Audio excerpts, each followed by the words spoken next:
संसार की बात करना अलग चीज है। संसार के कार्यों में भगवान का नाम लेना अलग चीज है। संसार के कार्यों में तो व्यक्ति मंदिर को संसार का स्थल बना रहा है, और संसार के कार्यों में यदि भगवान का नाम ले रहा है तो इस बात का संकेत है कि संसार के कार्य के दलदल में मैं फंस नहीं जाऊं। मंदिर में युद्ध करना और युद्ध के समय भगवान का नाम लेना। कोई सैनिक युद्ध में जा रहा तो वो मंदिर में ही युद्ध करने लगा तलवार खींच कर, और एक मंदिर में युद्ध के जाने के पहले मंदिर में नमस्कार करके जा रहा है।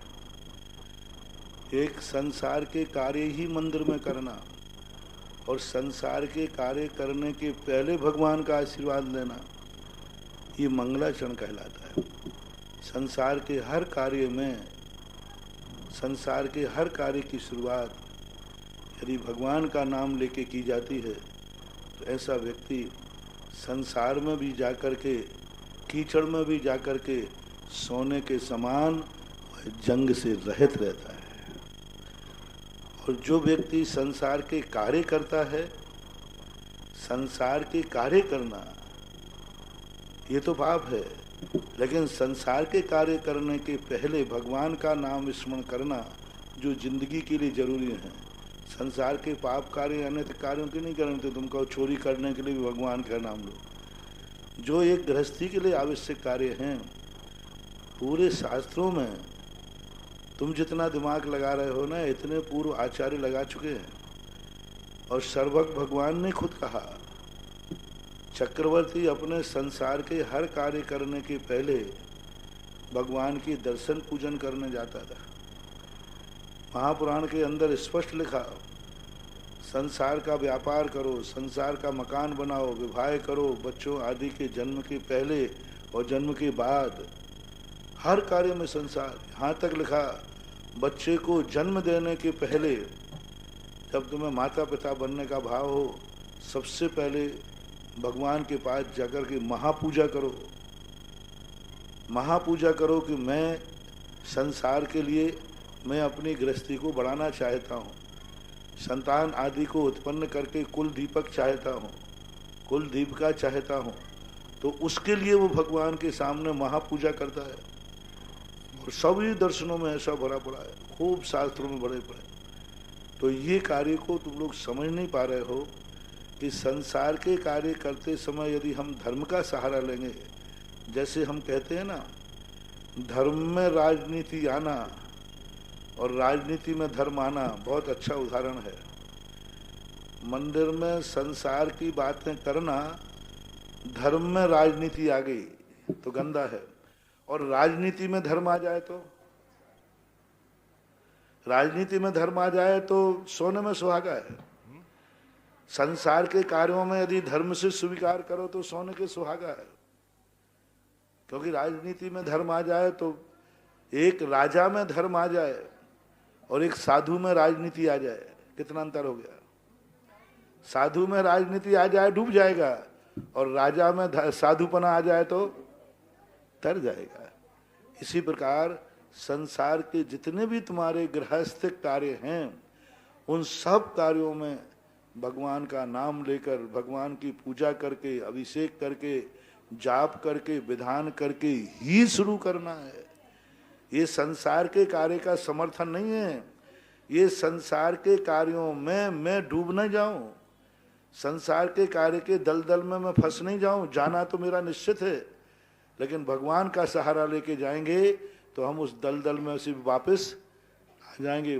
संसार में रह करके भी हम धर्म को नहीं भूलेंगे, क्योंकि हमने संसार का कार्य करते समय धर्म लिया।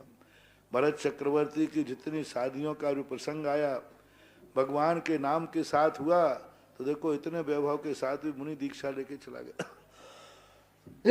तो देखो कितना पाप बच रहा है। आप कल्पना तो करो, जितने लोग मंदिर में पूजा कर रहे हैं और विवाह कर रहे हैं, चक्रवर्ती हुआ है, पहली बात तो शुरुआत में देखो शादी के कितने पाप बच गए, कितने पाप। सब रात में भोजन, रात में सब होता था, कितना पाप। और वैसे शादी करके घूमने जाएंगे ऊटी शिमला आदि पाप स्थानों पे, होटलों पे, और इस शादी करने के बाद 3 दिन या 7 दिन के लिए सम्मित शिखर की वंदना करने जा रहे हैं, कितने पाप से बच गए। मंगलाचरण तो देखो काय से हो रहा है, शादी के बाद तुरंत व्यक्ति पाप की तरफ जाता है, घूमने जाता है, विषयों में और लंपटता लाता है। और मंदिर में शादी करने के बाद विषयों की लंपटता नहीं, घूमने की नहीं, सम्मित शिखर जा रहा है पूजा करने, सिद्ध क्षेत्र पे जा रहा है पूजा करने, तीर्थ यात्रा कर रहा है पूजा करने। शादी के बाद कितने बड़े, यानी उसके गृहस्थी की शुरुआत धर्म से हो रही है। गृहस्थी की शुरुआत देखो, दुनिया के पापी लोग जिस दिन शादी होती है उस दिन जबल खाते हैं, और बोतल भी पीना पड़े तो पी लेते हो, क्योंकि शादी का दिन खाओ पियो। और हमारा मंदिर में पूजा करने वाला देखो, शादी जैसे दिन उपवास, और किसी दिन उपवास करना तो फिर भी ठीक है, शादी के दिन उपवास करने का अर्थ है सूरज पश्चिम से उगाया। यानी साल भर में कभी उपवास की कल्पना कर लेना, आप कभी करा लेना, लेकिन किसी से कहना आज तेरी शादी है उपवास करना, बोले पागल हो गए क्या, पूरे साल भर का लेना, आज नहीं। और देखो वो शादी का उपवास कर रहा है उस दिन, जो खाने पीने का दिन है। सारी दुनिया उस समय मौज मस्ती करती है, खाने पीने की छूट होती है, और मंदिर में पूजा करने वाला उपवास कर रहा है। सारी दुनिया के लोग उस समय कितनी गंदी बातों में रहते हैं, दोस्त यारों के साथ कितने गंदे बातों में रहते हैं, और मंदिर में शादी करने वाला जिनेंद्र भगवान के सामने कह रहा है, ये विधि ठाणो हो ये के प्रथम पढ़ो जो पाठ, धन्य जिनेश्वर देव तुम। क्या क्या विनती पड़ रहा, देखो तो कहाँ और कहाँ, वहाँ मौज मस्ती दोस्तों के साथ बैठकर हंसी मजाक जो कुछ भी होता है वो सब तुम जानते हो। और यहाँ देखो जिनेंद्र भगवान के सामने रूपतत पावन में अपावन, क्या क्या विनती पड़ रहा है। उसकी शुरुआत तो देखो, तुम एक दृष्टि की तरफ देख रहे हो इसलिए तुम्हें समझ में नहीं आ रहा, जब इसके लाभ देखोगे कि कितना बड़ा लाभ है। बस एक ही उदाहरण है, संसार में संसार की बातें मंदिर में करना और संसार करने के पहले मंदिर आना, इन दोनों में जमीन आसमान का अंतर है। राजनीति में धर्म और धर्म में राजनीति, ऐसा माना। पंडितों को बहुत परेशान किया जाता था, उनको संदेश होता था, परेशान करते थे हाँ पंडितों को संदेश होता था, उनकी छोड़ के भाग जाते थे। हाँ कई पंडित लोग पंडाल से भाग जाते थे, परेशान करते थे बहुत ज्यादा। यहाँ क्या करेंगे, अपने कोई नहीं है तो अपने स्वयं संकलेश के साथ पीना पड़ाएगा, मंगल कैसे होगा? कैसे होगा, हो ही नहीं सकता मंगल। संकलेश के साथ बता रहे महाराज कि वहाँ ऐसे संकलेश हो जाते थे, फिर छोड़ के भागता था पंडित, इतने रुपया रखो। यहाँ तो कोई रहे या नहीं करे, अपनी जिनवाणी जिन पूजा जिंदाबाद है, पूजा ही तो करना है हमेशा, कोई भी करा देगा। बहुत बहुत फायदे हैं। मैं तो कहता हूँ तुम संसार का हर कार्य, मेरी तो तमन्ना है, संसार का हर कार्य की शुरुआत तुम भगवान का नाम लेके करो, भगवान के अभिषेक से करो, भगवान की पूजा से करो, भगवान के सामने साक्षी करके शुरुआत करो। मकान का नांगल करना है, मंदिर में पूजा करो पहले, उसके पहले, और पूजा करके नांदी कलश से साक्षात लेके जाओ घर। दुकान खोलो, मंदिर के पहले पूजा करो, आकर के मंदिर में श्रीफल लेकर जाओ, नांदी कलश लेके जाओ। गाड़ी लाओ तो सबसे पहले मंदिर के सामने खड़ी करके और भगवान को श्रीफल चढ़ाओ।